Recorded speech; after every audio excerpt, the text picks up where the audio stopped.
Be me. 19. College sophomore studying gender studies and psychology. Raised by single mum until she married David when I was 12. Always had complicated relationship with him. Not my real dad. Never fully accepted him as family member. Grew up believing men had everything easy. Mum constantly talked about struggles women face. Wage gap, glass ceiling, street harassment, domestic violence. Men just coast through life, getting handed opportunities without effort. David seemed to prove this theory. Good job as accountant, owned house, had steady income. Appeared to have typical easy male life, while mum worked twice as hard for recognition. Never really tried to understand him as person, just saw him as another privileged man who happened to marry my mum. Tuesday evening, freshman year winter break, home from college for holidays. David seems different than usual. More quiet, withdrawn, spending hours alone in basement office. Mum mentions he's been stressed about work lately. New management, increased demands, longer hours. Say it's probably temporary adjustment period. Feel annoyed that he's bringing negative energy to family time. Think he should handle stress better like women do. Wednesday morning, overhear David on phone with his brother. Conversation is tense, emotional. Something about their father's medical bills and family financial responsibilities. Learned David has been sending money to help with his dad's cancer treatment, while also supporting his unemployed brother's family. Never knew about these obligations. Feels slight shift in perspective, but still think men should handle family pressure without it affecting everyone else. Thursday afternoon, David loses his job. Company downsizing due to economic changes. 15 years with same firm. Eliminated overnight with minimal severance package. Watch him tell mum the news. He's trying to stay composed, but can see devastation in his eyes. This isn't just job loss. This is identity crisis for someone who defined himself as provider. Mom is supportive, but I can see her worry about finances, mortgage, my college tuition. Friday, David starts job hunting immediately, spends entire day applying online, making phone calls, networking with former colleagues. Treats job search like full-time position itself. Notice he doesn't complain or ask for sympathy. Just quietly works to solve problem while carrying weight of family's financial security on his shoulders. Weekend, 3 weeks into unemployment. David's demeanor changing noticeably. Less eye contact, shorter conversations, spending more time isolated in basement. Mom explains that unemployment affects men differently than women. Society expects men to be providers. Losing job means losing fundamental role and purpose.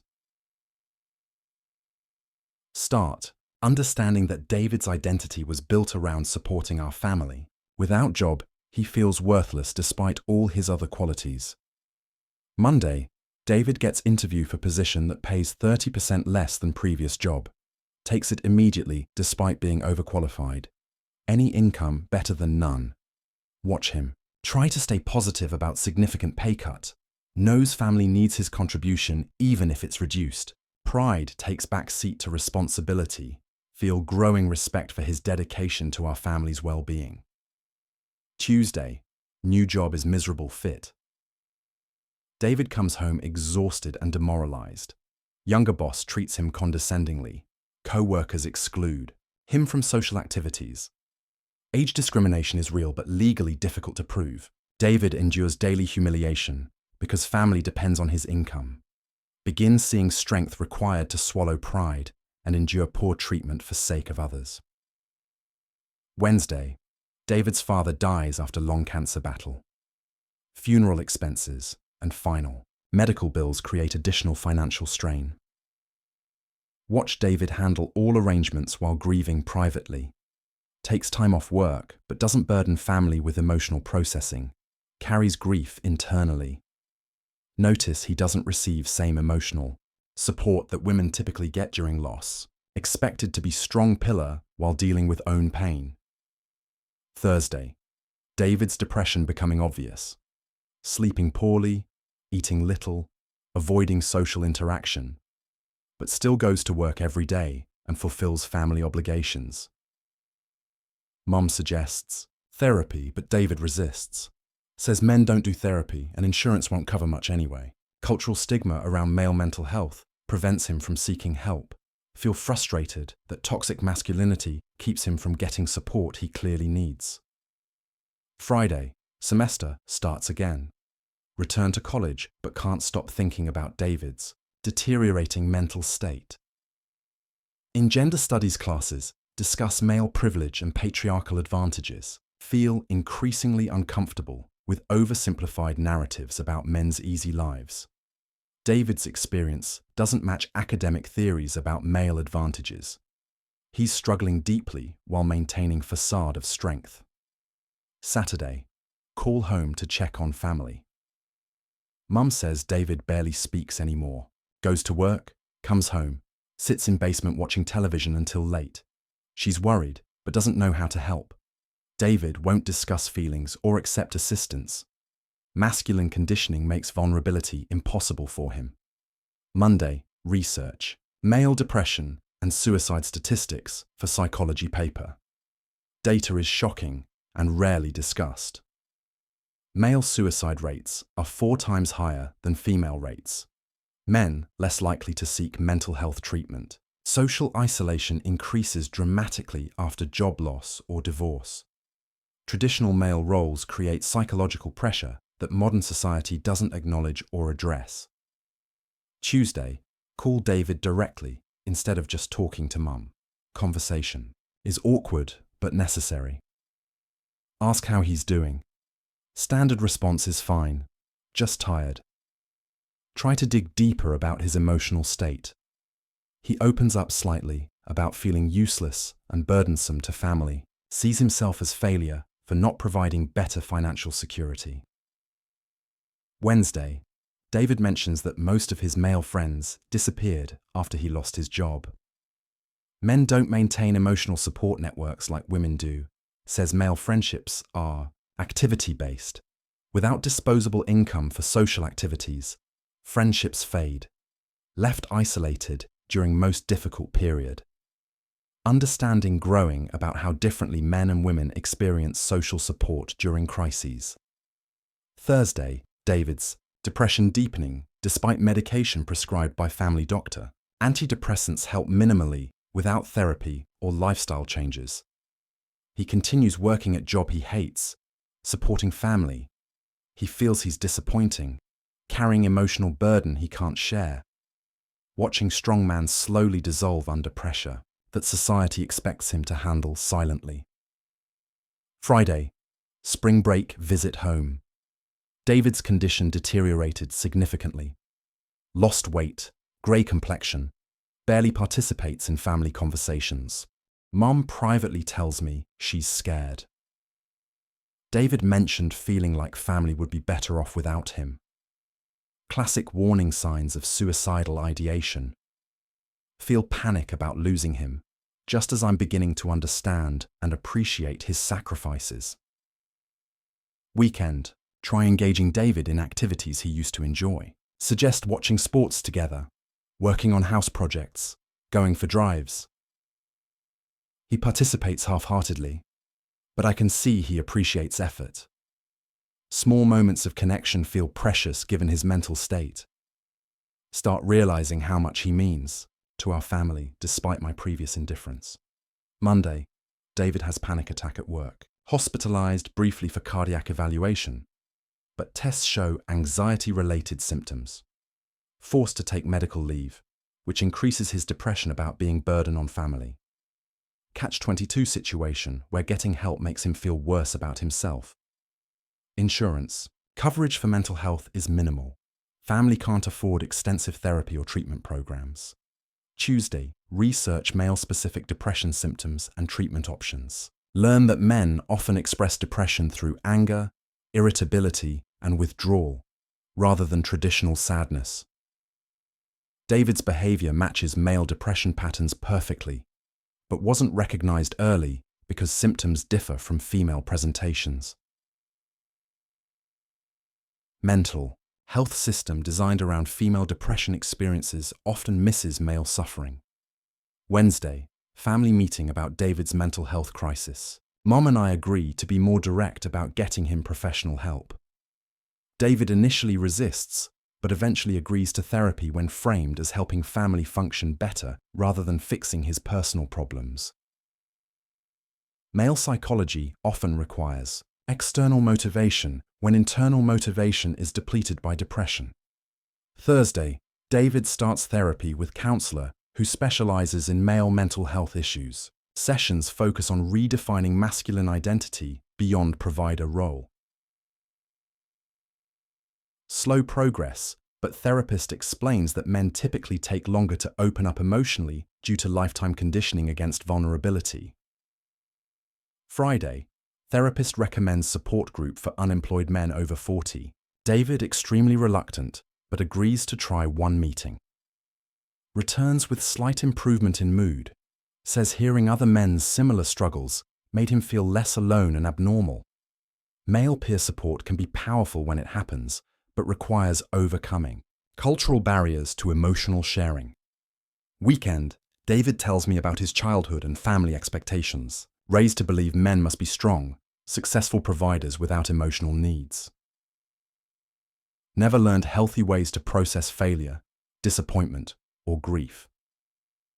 Emotional expression was discouraged as weakness throughout development. Understanding. Growing about how traditional masculinity creates psychological vulnerabilities rather than strengths. Monday, David finds new job with better pay and respectful work environment. His mood improves significantly with restoration of provider role and professional dignity. But underlying depression remains because core issues around masculine identity and emotional expression haven't been fully addressed. Job success provides temporary relief but doesn't solve deeper psychological patterns. Tuesday semester end. Write final paper on male mental health crisis for gender studies course. Professor is resistant to topic, suggests focusing on women's mental health instead. Says male problems are less pressing given historical advantages. Feel frustrated by academic reluctance to examine male suffering with same depth applied to female issues. Wednesday, defend paper. Arguing that understanding male mental health is crucial for gender equality. Explain that David's experience taught me that privilege doesn't protect against psychological suffering.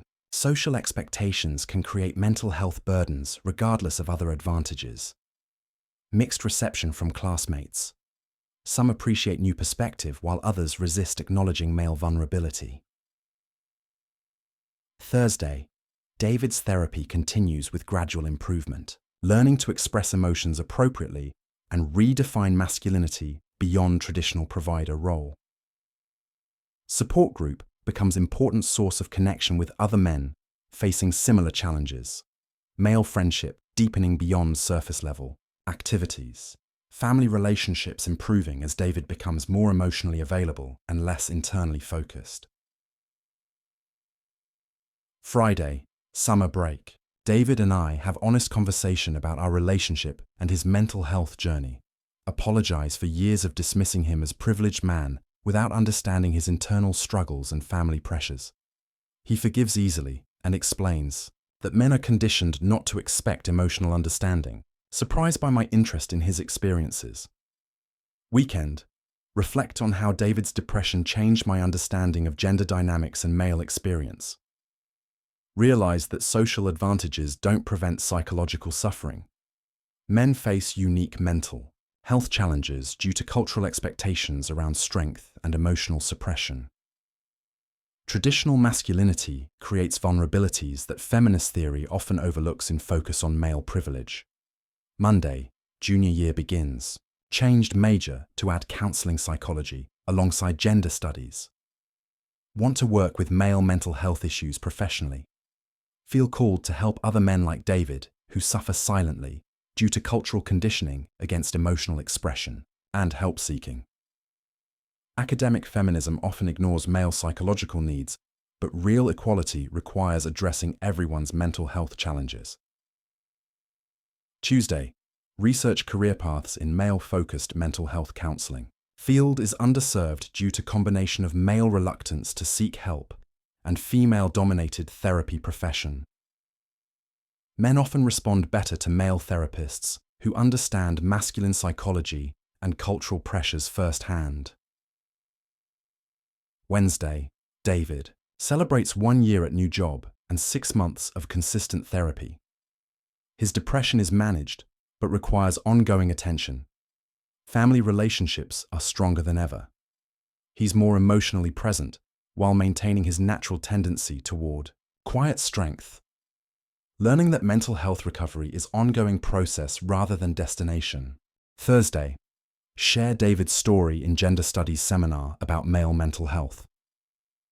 Class discussion reveals that many students have similar experiences with fathers, brothers, boyfriends struggling silently. Male depression affects entire families, but rarely gets discussed openly due to cultural stigma around masculine vulnerability. Friday, 2 years after David's mental health crisis. He's stable, employed, and emotionally healthy, but experienced permanently changed family's understanding of gender and mental health. Mom now advocates for male mental health awareness in her professional work. I'm training to become counselor, specializing in men's issues. David's near breakdown taught us that privilege doesn't prevent suffering and that everyone deserves emotional support regardless of gender. Weekend, final reflection on how watching David's depression changed my perspective on male experience. Started believing men had easy lives due to social advantages. Learned that cultural expectations create psychological burdens that can be devastating. Male privilege exists in some contexts, but doesn't protect against mental health struggles. Traditional masculinity often makes male suffering worse by preventing help-seeking. David's story taught me that true gender equality requires acknowledging everyone's vulnerabilities rather than ranking who suffers most. Men need emotional support and mental health resources just as much as women do. Denying this doesn't advance feminism, it just creates more suffering. Maybe understanding male struggles makes me better feminist because it means caring about everyone's well-being rather than treating gender as zero-sum competition. David survived his depression and taught our family that strength includes vulnerability and that everyone needs support sometimes. That lesson is worth more than any academic theory about privilege or oppression. Sometimes the most important education happens at home.